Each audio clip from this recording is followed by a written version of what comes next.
Hi everyone, so today I'm here with a video that I have been requested to do a lot, and I decided, you know what, I have a little bit of advice and a little bit of knowledge on this, so I might as well make a video on it. And that is basically kind of like budgeting or anything having to do with sort of finances for moving out on your own or anybody with like a small family. We are a family of three. It's me, my husband, and our small daughter. She's 2, or about to be 2.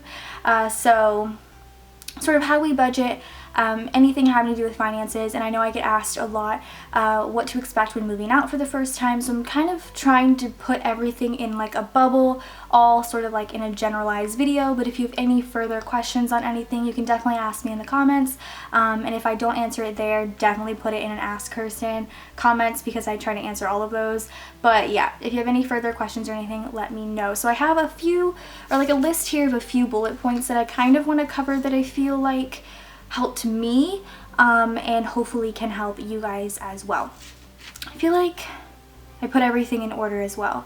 Perfect, cool. So I have everything in order. So the first thing I really want to talk about is to start saving as young as possible. So I first got a job when I was 15, a couple months shy of being 16, and I didn't start saving right away. And I didn't actually start saving my money until I had just moved out for the first time. So I was 18 and I was living in California with Brian, and that's when we first started saving. But I definitely wish I would have started saving when I was younger. I had 2 jobs in high school, and I wish with both of those that I put money away. I spent a lot of money when I had those 2 jobs because, you know, I didn't have any bills. I was just like throwing money in the air, like seeing how much I could make it rain, and I was always going to the mall and buying food, and just I really wish especially because I had no bills living at home, that I would have saved some of that money. It's a lot easier when you're living at home to save your money because for the most part you don't have that many bills, or you don't have any bills at all.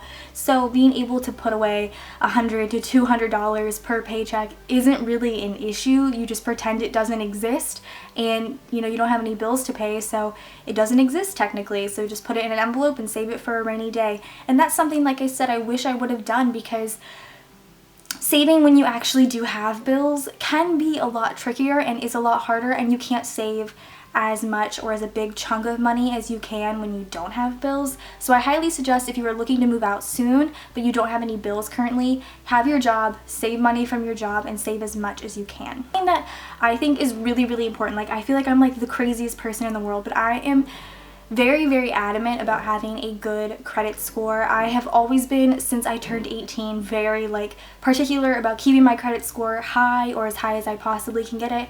Brian and I are really, really, like, we're like psychopaths when it comes to our credit score, and I check my credit score like 2 or 3 times weekly. I use the website Credit Sesame, and it gives you like a representation of what your credit score is. It tells you all your accounts that like are on your credit score, so credit cards, school loans, car payments, things like that, personal loans, anything of that nature. Also, what I really like about Credit Sesame is that it shows you sort of like options if you want to maybe build your credit score. It'll be like, hey, maybe this is something you could do, and say, for example, it'll give you like a Capital One card and say how much you could potentially be pre-approved for. So I do check my credit score a lot. Like I said, I'm kind of a psychopath about it, but I truly think having a good credit score is really important, and it's not just my personal opinion saying that, but having a good credit score is important when you want to get a car, buy a house. People look at your credit score for everything. And what I did to sort of start building my credit, and something that I think is the easiest, because if you have no credit, it's just the same as having a bad credit score. You have no credit. They have nothing to look at. So what I did was I got a store card, and like I said, I didn't have any credit when I was 18, so I applied for a Victoria's Secret store card because I was like, oh, whatever, they'll approve me. And I actually got declined because I had no credit. So the first store card I got was actually a Kohl's card, and that's how I started building my credit, was with a Kohl's card, and then I took out a personal loan, and then I got a bank credit card, and from there, you know, student loans, then car payments, everything sort of adds on to your credit score. So now I have, you know, a plethora of accounts open, but I still maintain my payments, still maintain everything, so my credit score is still very good. But I say this, like, honestly, like, please pay attention to your credit score. It is so, so important to have a good credit score when it comes to getting a car, buying a house, various other things, especially like think of your long-term future. Think of your future when you're thinking of budgeting and saving. Just keep your credit score high. So I sort of mentioned this again previously, to start saving young, but if you are already out on your own, you already have a family and you're looking for budgeting tips, start putting money away every single time you get paid. So what we do is every time we get paid, we both get paid separately, we both work the same full-time job, we put X amount away into a savings. And also what I've been doing, if you've been watching my other videos, is I'm actually this year doing the 52-week savings challenge.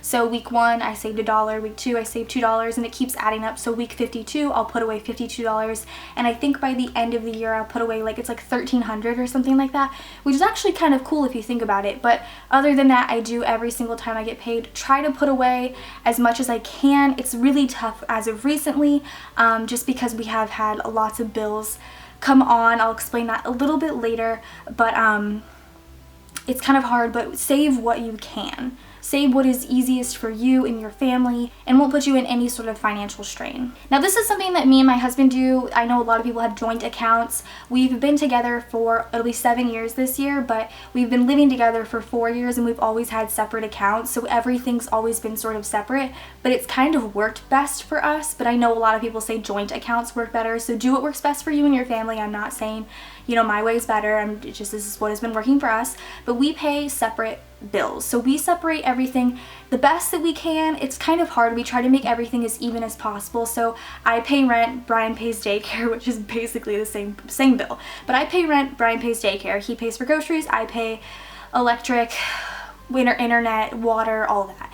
I pretty much pay everything that has to do with our apartment, and Brian pays for everything that's just kind of the etc. bills, like the car payment, daycare, groceries, just things like that. And then I pay for living, if that makes any sort of sense. And it does actually end up equaling out, which is kind of nice. It was hard at first, but we've got sort of our groove going now, so it's a lot easier. But we separate who pays what, and we have each our own separate budgets laid out. We go through at the beginning of the month and we compare, just to make sure everything's sort of cohesive, and that's how we do it. But if you do have a joint account, I'm sure it's a lot easier, but that's just what we've been doing. All right, and this is sort of the last sort of tip I have. I'm sure more tips are going to come to me, and if so, I might make a second part to this video. But again, like I said, if you have any questions, let me know. But what I like to do and what has been working for me for the past few months, I've been doing this for only a few months now, is sitting down on the beginning of the month, the first day of the month, February 1st, I sat down, I wrote down every single time money is coming in and every single time money is leaving. So every time I get paid, I write down how much I should be expected to get paid that week or whatever, and then I put down what bills are due that week and what's going to be going out, so I know how it all works. Sometimes, for example, I get paid and no bills are due that week, but then the next week I'll get paid again and I have 10 bills, for example, due that week. So I have to sort of make sure everything kind of stays in line. I know how much I can spend. I have to budget myself. It's kind of hard sometimes, but having it all, I use a sheet of paper like this, and I have it washi to my desk just so I can see it. It is always there. I know how much I'm doing. Brian actually has it on his phone, which I think probably works a lot better for people that are more into technology. I'm a visual. I have to see it all the time. But he has it on his phone. I think it's in his notes where he can just click an X or a check and it checks off that he got paid and it checks off that he paid. And I think that works a lot better for him, just for an example. But just always know what's coming in and what's going out. Being able to understand your bills is something I think is, you need to understand your bills, but it's something that's really important because you need to know how much you can spend if you're not going to be able to spend it all, how much you can save, and I think it's a lot easier that way than just never knowing and just being oh, I have 50 bucks right now, let me spend it on food, and then the next week being oh shit, I have 3 bills due, I could have used that extra 50 bucks, you know what I'm saying? So always have sort of an idea of what's coming in and what's going out. And also budget for emergencies, so don't spend, you could at the end of the month have $200 left over. Don't spend that money, I guess you could say, sort of put it away for a rainy day. We weren't really budgeting for emergencies, and if you know me and my channel and my family, my daughter was in the hospital for 4 days and we did not budget for that at all. Her insurance thankfully covered a lot of it, but a lot of it wasn't covered, so we didn't budget at all for any of the medical bills. I know I talk about this a lot and it's probably super annoying, but we didn't budget for them at all, and now we're sort of paying that price, because now we have to pay payment plans, and that really sucks. But I mean, it's life. It's what you have to do. So budget for emergencies just in case you get sick, someone in your family gets sick, your insurance for some reason doesn't cover it, you don't have insurance. You just, please just budget for emergencies. Don't just spend the extra $200 or whatever you have at the end of the month. Save it. I mean, you can spend it. You don't have to listen to me, but I suggest saving it because I just, be careful.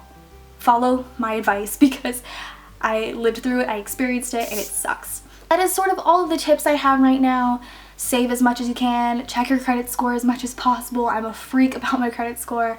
Budgeting, it's all sort of like a circle. It's just like a circle, really. Just, you know, sort of keep in mind what you have and save it, really. I'm like such a saver now. Like, I don't want to spend any of my money ever. I'm a freak about it. But that's all my tips. I hope you guys liked this video. Like I said, this video has been requested a lot, so I really wanted to get it up for you guys.